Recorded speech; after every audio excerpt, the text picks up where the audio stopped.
Now, another issue facing our community is democratic socialism. We're being lured and coerced to think into thinking that democratic socialism might be palatable, something we should embrace. Mr. Keith Vaughn, can you speak to that? Yes, I can, because both of my middle-aged children claim to be democratic socialists. And when we have a discussion about that, I ask them to produce any time in history where that was actually effective, and they want to point to the Scandinavian countries. And when we look at the Scandinavian countries during the 70s, some of them actually had policies that might have been interpreted as socialist, but they're actually free market capitalist countries. The wealth has to be generated. Just because some of these countries like Norway, which is approximately the size of Delaware, I mean, or Canada, we have people that argue for UBI, universal basic income. Hey, there's 34 million people in Canada, and their national debt is under $1 trillion. It's absolutely economic insanity to think that we can continue to build this national debt. There are no examples of democratic socialism, and they always want to argue this, and that's because they didn't do it right. Look, utopianistic thinking cost 100 million people their lives. Pol Pot, Mao Zedong, Joseph Stalin, Adolf Hitler, Mussolini. When and even use their own documents, many of them look to the Huffington Press.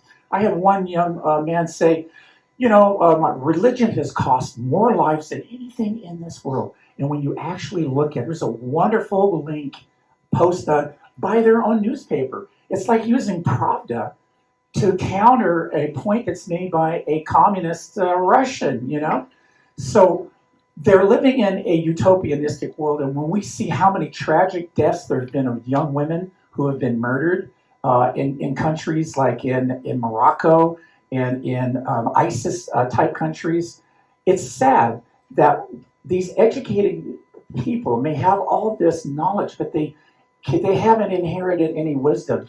My younger daughter, my oldest daughter, who's a radical democratic socialist, they actually got her in Long Beach to deal with schizophrenic homeless people, put them in her car and transport by herself, all for $14 an hour. So even these lefty elites, it's all about money. It's all about power. So God help us, not so much the older generation like me, but the younger ones who believe this deceit because it has no factual basis. Thanks. I agree. And if I may just say this, they say utopian. I think the truth is it's going to be dystopian. Yes. It's what it's really going to be. I think Mr. Josh had a comment on this. So again, this comes from my time at college. Well, one of our professors was a sociology professor. And, we were reading a book about pragmatism, and I would think I'm being a libertarian and everything else, pragmatism kind of falls right where I'm at. Take the simplest route and fix the problem, basically, kind of thing. His idea was socialism in a nutshell, and I'm out of the military, 25, already a man of the world, and I'm wondering how is he teaching these other 18-year-olds who are coming straight from high school, learning from a professor who's 50-some-odd years old, and teaching them that, hey, if the government were to give you money today, you could go ahead and do whatever you wanted to do and be a betterment to society, And myself, I'm thinking, if the government gave me free money today, I'd go take a nap. That's how better I get to make society. I'm taken care of. Why do I need to do anything else? I'm gonna go take a nap, right? So that's the problem. A lot of people think that capitalism is at fault because of greedy people. What do you think these same people are going to be in socialism? Do you think socialism, communism is going to change the person, going to change a greedy person? It doesn't work that way. Why does communism, socialism, and all this work in small groups? Because those groups can keep each other accountable. Once it gets larger than that, you can't keep your neighbor accountable. If your neighbor is sleeping, are you going to kick him out of the group? Is that socialism? Is that communism? It doesn't work. It works on paper. It's a great theory, but it doesn't work in real life. We don't have to go to other countries. We had socialism right here in the United States. It's going on right now. California especially. We took a group of people that came here as slaves, came here and were workers, inventors, ended up being mathematicians, scientists, that pretty much built this country, okay, after all that. Then the government stepped in to help, and in doing so, well, we're going to help you and give you all these welfare programs. In the 1960s, that started food stamps, Medicare, everything you can think of. We get doing that to help you. And what has happened to our population since that happened? Did we get any better? We got worse. The devastation in our communities, then when you took people that were geniuses and had that ingenuity to create the creative mind and spirit and stuff that helped build this country about, you took it and turned their minds and bodies to mush. When you do that, that's what happens on socialism. We don't have to run to other countries. All you have to go in the inner cities and see what's happened there. Now, over the last 60 years, they estimated $20 trillion have gone to the inner cities. A lot of these inner cities look like hellholes and worse than third world countries. Where is the money? It definitely didn't go to the people themselves. Like any socialist country, it goes to the people at the top, their politicians and their friends, and they spent the money, but it never trickled down to the people that need it. So if you take that spirit away from people of working, you take away their hope, they have no ingenuity, they have no desire to do anything, they're just going to see what you see right now. Just violence running rampant, and their minds are mush. We have no family structure anymore, but all that was done. That's what happens under socialism. Don't go to any other country, just go to the inner cities. Thank you. I think that the Hispanic community has a big role in the Republican Party because we have kept our structure, we have kept our religion, and that is what the Democrats hate. If you ask a Cuban immigrant, oh, do you like Joe Biden? They will flat out tell you, we voted for Trump. Trump won over 80% of the Hispanic vote. They hate the Hispanic Party. The Democrats hate us. They want to tear us down. They want to see us, on the floor. They want to kick us to the ground. And we have to get that structure back for everyone, for the white family, for the black family, because it can't just be the Hispanic Party who is fighting against democratic socialism. Like my grandpa, he laughs. People say, do you want to go back to Mexico? He goes, for what? There's nothing in Mexico. Why would I want to go back? He's been here his whole adult life. He's going to be 88 years old this year in November. And he laughs because they're like, why wouldn't you want to go back? That's your home country. He goes, no, my life is here. It started here. I made a life for my family here. He doesn't even want to visit back because of the border. The border looks like, oh my gosh, it's so bad. And they want to tear us down, and we can't let them. They've already teared down, they've teared down the black community with the music industry. Like, I was reading an article about Bad Bunny. Bad Bunny came out with a song talking about, I forget what the song is called, but it's in Spanish, and it talks about how, the girl, she wants to just, mess around at the club and, go from man to man to man. And it's like, that's how they're trying to destroy the Hispanic community, with music. That's why all these young black girls look up to Cardi B, because they think she's an icon, but we can't let that happen. And we need to bring the structure back in every single family. It can't just be a Hispanic community. But the Hispanic community is very, very strong, and we need to bring that back for everybody else, because then they'll win. And they're mad. They're mad that they have no support. The only Hispanics who support the Democrats are the illegal immigrants. That's it. Not a citizen, none of them. They don't. Like when Kamala went to the border, they all said, yeah, Mala, very bad, because she's very bad. They put Trump won, and she won't show it. She's embarrassed. And I'd be embarrassed too if I was her. They don't like her. We don't like Joe Biden. We don't like Kamala. They're just here to destroy us, and they're trying to tear us down. I went to the border. We were down there in Arizona last 2 weeks ago with all the sheriffs and everything. You got to go see that part of America and how our fellow Americans on the border are being attacked and savaged while this man calls himself president. But now, the 4 things I wanted to say about Democrat socialism. The conditioning is real. Our young people are being conditioned. The second thing I want to say is, ask not what your country can do for you. Ask what you can do for your country.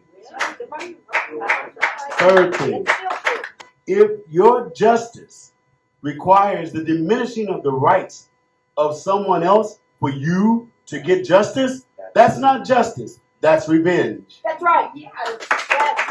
And lastly, caca by any other name is still caca. Mr. Mark, I think it is, and then Mr. Doug. Yeah, I really, it's shocking to me because I think democratic socialism is very, it's like the sheep. They want to train people to not have any individual thought, individuality. And I just know that I think while the left tries to always try to be the monopolizer of feelings and being the moral high ground, so many that have not woken up are actually very emotionally unintelligent. I think they, do you not look at your own emotions? If you're out there sleeping around and, destroying like your future and your bodies, certainly beyond the physical ramifications to your body with abortions and all of this, do you not see your emotions? And I think what's happening is the left just teases you with surface level emotions and doesn't really go deeper. And that's how you can have this democratic socialism, is if you get everyone in the feeling space and then you create a problem, but you don't give them the solution and just talk about the symptom, the surface level symptom, you can get a lot of people to get emotionally riled up in the weirdest and wrongest ways. And I think that is exactly what's happening to our generation, because I'm part of that generation. Okay, my peers are all very unhappy people, and they're like, "Why are you so happy?" I'm like, "Because I have God. I have a faith. I understand why I'm here. I understand my purpose. You are so lost. That's why you are susceptible not only to all of these things that are bad and destroying you, but you are adding more problems to the world around us. So honestly, it's not me trying to tell you what to do with your life, but you came to me and you're asking why you're so upset. That's why the younger people are in therapy. They're in, it's crazy. It's like, yes, the Democrats have created problems, and then all they do is talk about the problems, but they never provide any solutions. To the point that they're even so brazen and upfront about it that one of my friends who runs a homeless ministry wanted to go to the Democratic legislators up in Sacramento and say, "Can you do something?" And one of them had a very honest moment and said, "Did you know a dirty secret? We never want to solve the homelessness problem because it's what gets us elected." So I'll leave you with that. Well, I don't care whether you call it democratic or national socialist or international socialist, it's socialism. We're talking about a group dynamic. And I like to deal with factual situations, something we can look at and measure. So let's do a comparison of the Soviet Union, or Russia, which has been a communist country for a little over 100 years, and let's look at the last 100 years of America, okay, for comparison purpose. In the last 100 or so years in America, we Americans invented the ballpoint pen, the typewriter, the telephone, TV, cameras, movies, computer, cell phone, washers and dryers, refrigerators and freezers, bicycles, cars, airplanes, air conditioners, and I'm sure that was just a list I peeled off the top of my head. I'm sure there's a lot more. Let's make a deal. In all that time, what did Russia invent? And now you get a big silence. Nope, they didn't invent that. The rockets and stuff were produced by the Germans during World War II. They stole German scientists. We stole German scientists. All that stuff. But they didn't really invent that. In fact, they invented nothing. The average Russian person today, if not for America and all the inventions in America, would be in exactly the same economic situation as they were in 1919 or 1920, whenever it was, when the communists took over. There would be absolutely zero progress in that country. And these socialists have the gall to call themselves progressives. Yeah. Their philosophy halts all progress. Even if we talk about the Scandinavian countries and say, well, they're kind of socialistic, what have they invented? Legos and IKEA. That's it. While America was producing everything else, everything that is around the world. People riding bicycles and cars, flying in airplanes, using refrigerators in their homes instead of ice boxes, etc. As everybody's walking around, even in the third world, with a cell phone, with a camera on it, all invented by Americans. None of it invented by the government. All invented by individual, private entrepreneurs putting in their money saying, I'm going to invent something that is so good that everybody in the world is going to want to buy it and I'll be rich. And if it didn't work the first time, they went back and invented something else until they finally did succeed. Again, we can go back to ancient wisdom. Build a better mousetrap and the world will beat a path to your door. Amen. People have always known that. That's a saying from before there was capitalism, when it was the guild system that operated things and mercantilism. But they still knew that inventions were important, that individual initiative, that people creating new things to benefit themselves and their neighbors was the source of all progress. And I don't want to hear anybody say, well, the Russians are just not as smart as the Americans, because they weren't. Before the communists, the Russians produced Tchaikovsky and Mussorgsky. They produced some of the greatest music in the history of the world. And in the last 80 years, I defy anybody to name a Russian musician that's produced anything. Right. Russians used to be among the top mathematicians in the world, Yes. right? They even today they produce some of the top chess players in the world because it is part of their culture, a deep-seated part from before the communists. The communists haven't been able to destroy that. But it's not that the individual Russians are dumb. It's that there is absolutely no impetus to go out and put in the work to invent something if the government's just going to steal it from you and share it with everybody else who didn't put in the work. And of course, the human tendency is to say, well, I'll let somebody else invent it, and then I'll get the advantage. Right? Yeah. There's a famous cartoon that shows two doorways. And one doorway says, work hard, get half of it taken from you. The other says, don't work at all, get half of the other guy's stuff given to you. Guess which is the full line and which is the empty doorway? Okay? Nobody's going to put in the work, nobody's going to put in the effort unless they themselves and their families can get some kind of long-term benefit from it. In a capitalist system, you move ahead by producing something that your neighbors want to buy. In a communist system, you get ahead by being part of the government. Right. That's all there is to it. That's While that California. Russian peasant has nothing today more than they had before, you can bet Vladimir Putin has a really nice dacha on the Black Sea. There never was a time when Fidel Castro didn't have some great Cuban cigars to smoke while the people were out there working in the sugarcane fields in the heat of the day. The leaders always do pretty well in these communist countries. They talk about equality, but there is no equality. It's a myth.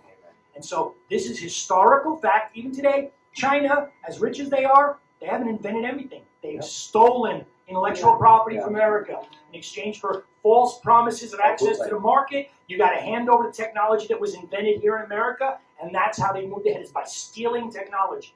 If we were to cut them off, they would stay at the level they're at, and we would progress. Here, here. It's important to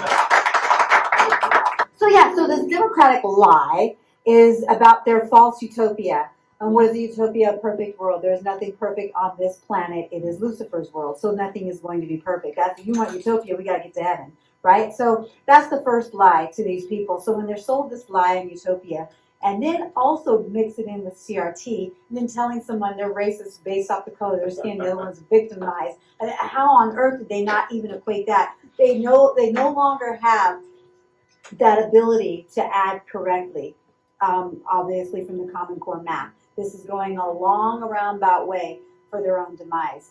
So again, with the democratic socialism, I have a staffing company. And I remember even during the Obama era, and this is where I really noticed it, and these people, a lot of Hispanic males, probably between the ages of 20 and 35, would come in barely with I guess getting as far as junior high, right? Junior level in high school, right? Yes. Okay, so they would come in like, okay, yeah, well, this job is paying this. You'll be good at this, but not really, a lot of job experience. The first thing that would come out of their mouth, oh, my baby mama makes more than that. I'm just not going to stay at home. So that's where you get a lot of your democratic. They've been planning our democratic socialism for a very long time, and with that, again, is loss of motivation, like you were saying, and in the other countries. So the quick point again to these young liberals that are out there, young leftists, progressive leftists, and to ones that have been heavily indoctrinated, and now are put into war zones to try and save other people while the fat is moving to the top. And that's exactly what they're doing. So they're selling you scraps, what they used to do to the slaves. They gave them the scraps of the meat, and then they would take the heart of the meat and everything else and eat it. So it's unfortunate that this is what it really boils down to, and I wish I can get to the leftists and the progressive in our high school age. And I think you'd be a great person to get out there and start speaking and try and get into some of these schools where they let you in and really start telling them telling them the truth. And especially to our black communities. And I'll tell you, someone else mentioned it, our black churches are a lot of the problems because they're sitting out there, and I believe they're even paid to teach the CRT mess. And the other thing about, I told Mark, we have henchmen. And back in the slavery days, I used to ask my mom, well, there were so many slaves. Why didn't they just run? She said, well, there was henchmen. I said, what are henchmen? She said, well, they looked just like the slaves. But anytime they got passed out that gate, they went and told their masses. And then they would have the henchmen go grab them. So it wasn't that they had all these white men beating these people up and threatening. They had their own kind. That's why you couldn't get past them. Harriet Tubman said it best. I could have freed more if they knew they were slaves. So with that being said, our modern day henchmen, Oprah, Beyonce, Jay-Z, Paper Mills, every single one of these people that have made millions, low IQ LeBron, all of them that got out there and made millions, stood proud from grade school to high school with their hand over their heart. Beyonce crying as she sang the national anthem. We had Oprah Will, the greatest kind. All of these people are now telling their own communities, you can't make it because the white man won't let you. While they're sitting in their multi-million-dollar homes way away from their own black communities. That is the destruction of the democratic socialism, torn down divisively and planned to separate races. Ms. Sonia, thank you Mike, for that. well done, Sonia. If I may say something before we pass this on, Mr. Keith, I had asked you earlier to repeat loudly about the slaves that the blacks that had slaves. Yes. The deception is how blacks are being deceived is that it's somebody else that's our enemy when it's right at home. And we as black people need to recognize that. It's not the white man. We see him coming, if he's even coming. Our enemy is right in our own camp, and then oftentimes we're worshiping at their feet. Thank you. I think it was Mr. Joe that was, Janae, then Mr. Joe. So with democratic socialism, the way I see it, democratic socialism is primarily focused on larger government. Right now, the way the U.S. was designed to be is as a democratic republic, where everyone's power was basically the power is with the people, and we're represented by just different representatives that best suit our needs in our particular area. But the way it is with socialism is they're trying to just make a blanket covering over the country, not ignoring the differences, the cultural norms, anything of that nature, and they're trying to make it so like, hey, they're pitching ideas like, we're going to fight for equality, we're going to decrease poverty, we're going to take down those corporations, we're going to give you health care. And all of this, they're offering basically just handouts that really they never follow through with anyway, but they're offering these handouts rather than, the hands up saying, they're essentially making people reliant on what the government has to offer at the end of the day. A lot of this does boil down to different things like social programs, the welfare system, while in theory isn't a terrible idea to me. I do feel like welfare is in place to help people who may be down on their luck. They run into an issue, they get fired, it's supposed to help you up on your feet, and then you're supposed to hit the ground running. A lot of these things instead have resulted in the downfall of communities, specifically the black community, where they focus on, pushing, single motherhood or, anything of that nature, keeping the father out of the home, basically making it so there's, de-incentivizing finding a job, because if you make a certain amount of money, suddenly you're not getting welfare. The more kids you have, you can collect more, things of that nature. So basically, it's encouraging people to do poorly and make bad decisions. Yes. And that's something that, I've just seen, and even the country going in the direction it is, if you look at how the pandemic was handled, when they did give out unemployment, now you see help wanted signs everywhere. People made more on unemployment than they did, actually working. So, they're making that conscious decision not to go back. And a lot of this is detrimental primarily for small businesses. And a lot of small businesses, they couldn't make it during the pandemic. And those big corporations, Walmart, everything, they're still churning. Yep. And so, it's definitely a plague on our society, and something does need to be done. It's a communist plot. And the money will run out. Anybody say Marxism, also known as democratic socialism, Mr. Joe and Miss Ashley? So, I want you to look at this pamphlet here, which is "A mind is a terrible thing to waste." Okay.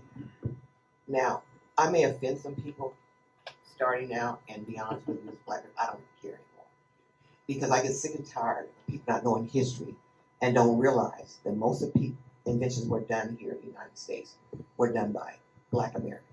Now, Doug had a list of inventions that were done here, and I'm going to list just a few of them here. This automatic gear shift, bicycle frame, blood plasma machine, cell phone, chamber commode, clothes dryer, curtain rods, door stoops, dustpan, egg beaters, electric light bulbs, elevators, eye protector, fire escape ladder, folding bed, folding chair, fountain pens, gas masks, golf keys, guitars, street sweepers, thermostat control, tricycles, railroad signal, NSA human computers, GPS system, hand stamp, ice cream scoopers, shoe horn, ironing board, keychains, lanterns, lawnmowers, lemon squeezers, locks, lunch pails, mop, monitors, peanut butter, pencil sharpeners, record players, refrigerator, rolling pin, spark plugs, stoves, phone transmitter, traffic lights, typewriters, gas burners, and it goes on and on and on. I give you 10 pages of this. This was done by Black Americans from 1845 to 1980. Now, I don't mind people missing what things done, but what I get offended sometimes when you don't say, I know we're all Americans, but the history is not put out there. These Black kids don't know who and what we were, where we came from.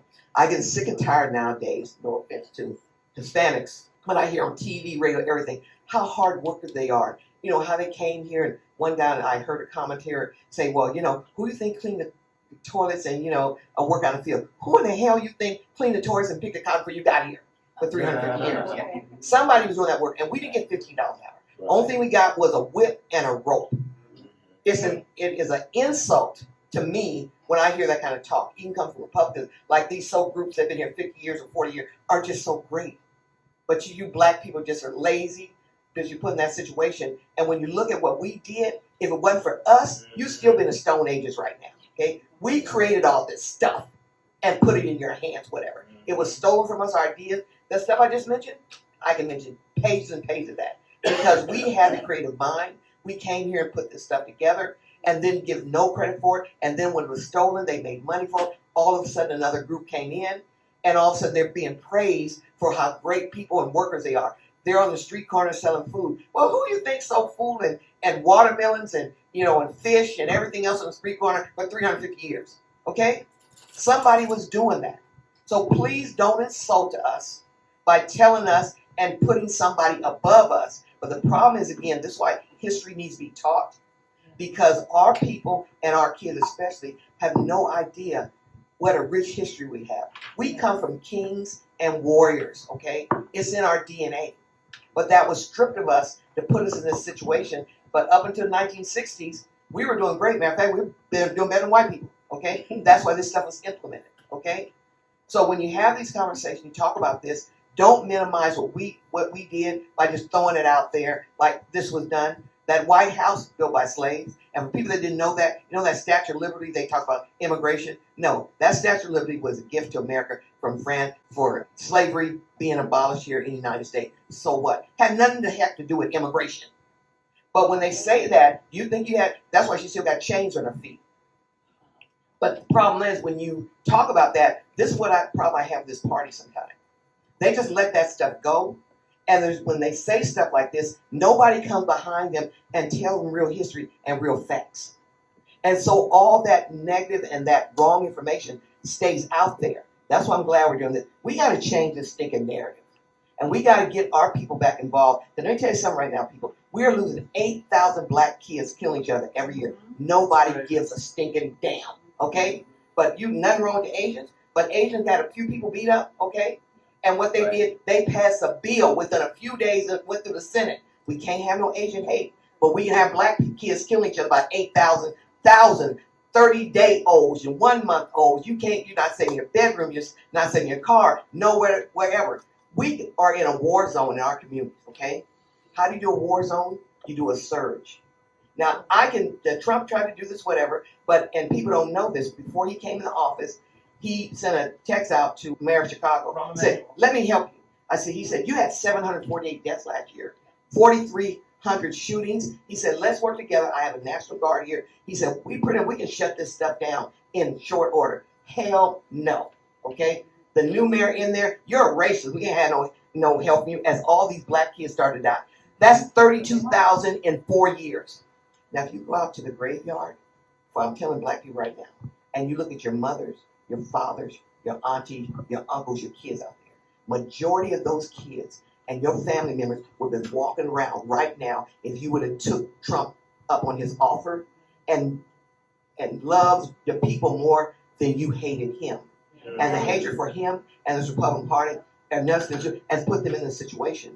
And I don't know what's going to wake them up at all, but at least as we as a party need to put real information out there. And when we see it, we need to knock it down. If somebody says that and says you're a racist, well, you know how to deal with that. I just gave you information. So, no, let me show what the face of racism looked at. That'd be your party. And why are you voting for them again? There got to be a way to do this, guys. And like I said before, starting here, but we got to dispel some of these myths and rumors. But I don't want to hear anybody else tell how lazy black people are and what they're not doing. They were put in this situation on purpose, okay, to destroy us, okay? And before that period of time, we built this damn country up. And without that, you wouldn't have none of this crap. You should be using a bathroom outside, wouldn't it, for us, okay? Because we did the inside commode, okay? So let's help with these conversations. Let's help our politicians to have real understanding. And I want them to teach real history. But what they would do when you teach real history, they got to bring up that democratic history. And that's what we need to focus on, to say who are the real racists in this society and what they've done to us. And it's a great thing they're taking out all those statues. Most of the statues are taken around the Democrat folks. Yeah. You take down statues, you erase your own history. Yeah. They take down the second and stuff like that. I said, them young people, why are you taking down the They don't even realize they're so stupid. They don't even realize it. Somebody should bring that up and stuff too. But we just got to be able to change the narrative. I'm really good at this, and I really would like to work with Larry Hill and another campaign to get real information out. Thank you very much. Just one comment on the statue thing. The reason why they're taking them down is to erase history. Right. Once you erase it, you can start it again. That's right. They don't want their history out there. That's right. Not only did Rahm Emanuel decline the help from Trump, he suggested inviting the UN in. That's right. Yeah. Okay? So, let me repeat. What do I expect from all of this CRT, the radicalized sexual agenda? It's all Marxist-Leninist strategy to rip the country apart. That's what it is. I can't really think of any other economists that really harped on it, but Thomas Sowell and Walter Williams, both. Absolutely. Every time they lectured, they cited statistics about the decline of Black America with the disintegration of the Black family. Absolutely. And so, you know, it's really simple, but how many people in here have been to the building department in the last 15 years? Okay. They have bulletproof glass there, don't they? You need it. Oh, yeah. They have bulletproof glass at the building department because after they started to institute AB 32, which, you know, the mitigation fees are gigantic if you live in a blue-lined area, if you live in the multiple species habitat conservation area or own land. If you want to build anything, you're talking hundreds of thousands of dollars to build your dream house. After you've worked your whole life and you bought a little piece of property and you thought, oh, I'm going to build my little dream house when I retire. No, you're not. Yeah, and then not only that, but they're going to try to outlaw single-family homes. So, you know, yes, they do want the homeless. They want the homeless. What they'd like to do is they'd like to house the homeless in tent. This is what I think. I think if they like the homeless so much, they should let them all live on college campuses. You know, those should be the tent cities. If these woke commies that they're producing want these tent cities, they should move them all out of the gas lamp in San Diego and let's put them in San Diego State. Let's put them at the University of San Diego. Let's put them let them have their tents up there. So, you know, for me, what does this all look like? It looks like Agenda 21, because when I did my campaign announcement in 2012, one of the things I quoted Agenda 21, and Agenda 21, it aims to increase the role of major groups. And then I add, thereby causing polarity. Why would you want to strengthen groups? What you want to do is bring everybody together. When they start creating these groups and everybody identifies in these groups, now you have all these people with different agendas, and it can't work. Anyway, thank you. Mr. Keith Harding, is probably about a year and a half ago, called me. Miss Ashley, they're going to have like this racial forum down at Cal State San Bernardino, okay? And it was work time. I had to take leave time. I said, let me go down here. It's right on the corner of my house. Well, I got there, about 200 kids in there from the college campus, from 18 to 22 probably. They had about 8 people on stage. About 4 professors, a police officer, big buff guy, a couple more people, whatever. And they had this poor little white supremacist guy. He has little videos. They had him prone out on the floor, crying about, you know, I'm so sorry what I did. But every time I saw a video show, I saw 10 people, 5 people, 12 people, whatever. But he was so sorry, said like that. So a little boy came from the audience and he was saying how the police are just killing black people. That big burly police officer didn't shoot him down. Another little girl came up with her little belly ring on, talking about what people are doing to white supremacists or privilege, something like that. I said, child, you don't sit your little rump down. You don't know what you're talking about. So then they had people come to the audience, and they should have not called on me. Is a Miss Ashley here? I said, yes, she is. So in about 7 minutes I was there. First time when people start talking about percentages, use their lying. Because the guy was saying, well, we had this 100% increase, you know, of this, something went from 1 to 2. Yes. So if you had just heard 100%, you see all this stuff that's going on, you think. So they get the percent. So I sit down with the kiddies. I start talking about, you know, what racism looks like, what's how Chicago, things like that. And they were like this. But you know what? I was telling them things they'd never heard before. You could hear a pin drop. Nobody hissed. Nobody said a word. These were 18 and 22-year-olds, whatever. After it was over, and I was walking to my seat with my big axe handle there. They'd taken it and given it back to me. The police, I saw about 4 or 5 kids coming down the ramp at me. And I told them, am I going to have to fight my way out here? The police officer said, no, ma'am, because they touch you, there's going to be some consequences up in here. So when I came, I sat down. These kids came and actually sat by my feet, asking me questions. Because I told them stuff they'd never heard. If we get out of these silos, get these college campuses, now they get on people like you, look like them, people like me, and people look like you that are older, they have respect for us. And we can I want to start having like an open night mic on college campus on Fridays, where people like us come out and we talk to the kiddies and give them real information. I had them 7 minutes. I said, if I'm going to have these kids 7 hours, y'all are going to be in real trouble. But that's what we need to do for our solution and what will work when we get out of these silos and start talking to these kids. Wow. I like how you brought up Cal State San Bernardino. I used to go there. Oh. But let me tell you about Cal State San Bernardino. You know, everyone has to take their GEs. I had to take an ethnic studies class, not my choice, but I had to take an ethnic studies class. My mom warned me. She said, it's going to be so boring. You're going to hate it. You're not going to want to do the work. And I said, well, I have to take it. I don't have a choice. It was that or like Asian studies, black. It was all the studies you can think of. So my professor, he was Hispanic.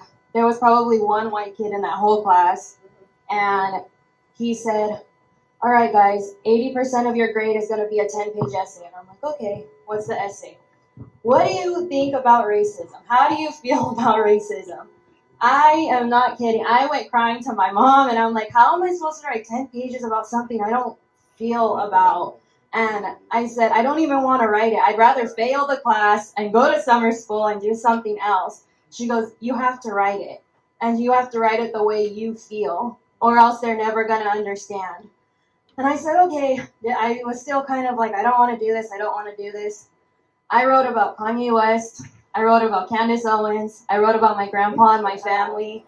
And he said you have to have like 15 resources. I looked up American Me. I looked up, Stand By Me. I did everything that I could. And I talked about the Hispanic and the Black community, and I talked about Kanye West. A lot of people like to say he's crazy. He's really not crazy. They proclaim him as crazy because he's a Christian.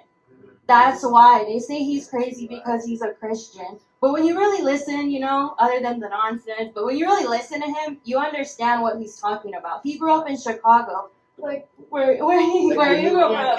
Yes. And I remember so I wrote this 10-page essay, and I'm like so nervous to turn it in because I'm like, oh, he's gonna fail me. He's gonna tell me that I'm a disgrace to the Hispanic community. Like, he's gonna give me everything. And he's, came to class and he goes, you guys did horrible. He goes, nobody wrote like a good essay. So I'm freaking out, like, oh man, I got an F. Like, I'm gonna have to retake this class. And he goes, I want to give every single person their essay back because I want to see the face of who wrote their essay. So I'm like, oh, my heart's pounding because I'm like, he's going to call me out. Like, all these kids are going to beat me up. I'm in danger. And, he gets to me and he looks at me and he goes, nobody wrote an essay like you. And he said, not a single person in this class wrote what you wrote. And he gave me an A. And he shook my hand and he goes, if you need a letter of recommendation anywhere, I will write it for you. And he goes, you changed my mind about a lot of things. And he goes, you did. He goes, nobody even wrote anything close to what you talked about. And I'm like, that's horrible. And I made it, yes. And he was like, if you need anything, I'll write it for you. I don't care. And I'm like, okay, thanks. And I'm like, I feel better.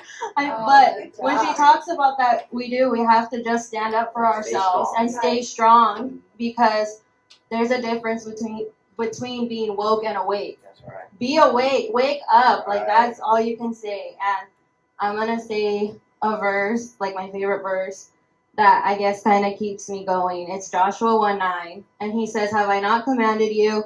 Be strong and courageous. Do not be afraid. Do not be discouraged. For the Lord your God will be with you wherever you go. And that's something that we should always remind ourselves of. On Democrat socialism, there was something come out of Russia.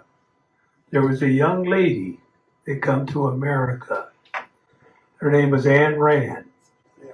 And she wrote Atlas Shrugged. It's a novel, a book, a fictional book. And it's all about socialism, communism, and big government. And the corporations are in bed with the government. And it's really good because it points out the nature of human beings. That's you and me. And greed is one of the big problems. That's human nature. The evil people who are fighting, they know that. They know that's a human characteristic of every human. She pointed that out in her book. And she declared that she was an atheist from Russia that come to America.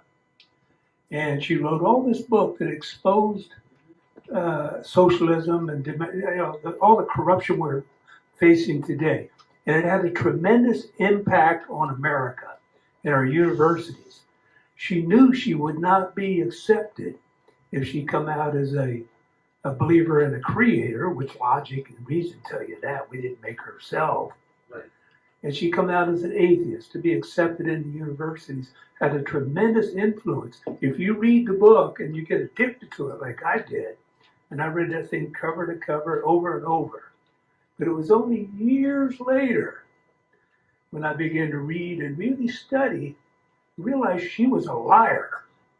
She told the truth in her book, but I don't think she was an atheist, because she had a positive impact on the Reagan administration. And her book was starting out with 5,000, and it slowly grew to 30, 40, 50,000 copies a year, and had a major impact. So if you want to learn about Democrat socialism and human nature of people and how they're led around by their nose with money, including a lot of our college professors and teachers. And I think a goal we ought to all personally have here, and we have it within our power, to destroy the National Teachers Association. They're a Marxist, corrupt institution, and we need to educate teachers to that fact that they're cowards if they continue to fund that. And they're hurting our children. And a lot of times you get between a person and their paycheck, they get real nervous. And we just need to concentrate, call them out for what they are. They're finance and communism in the United States. So Atlas Shrugged by Ayn Rand, great book. And I don't think she was really an atheist. And the only reason I know that is because when I realized I wasn't a very smart guy, I've been in to study theology and all this stuff, and how the human mind works a little bit. And we're all subject to the 7 deadly sins. So with that, I want to thank everybody for being here and working with Anita. And I pray that this will make a big difference.